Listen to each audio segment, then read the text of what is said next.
Inanunsyo ng Philippine National Police noong Biyernes na umabot na sa 52,373 individual ang nag-apply upang makasali sa ahensya ng tagapagpatupad ng batas.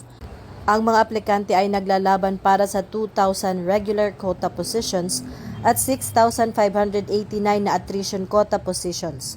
Mas mataas ang bilang na ito kumpara sa 50,107 na aplikante noong nakaraang taon 2024.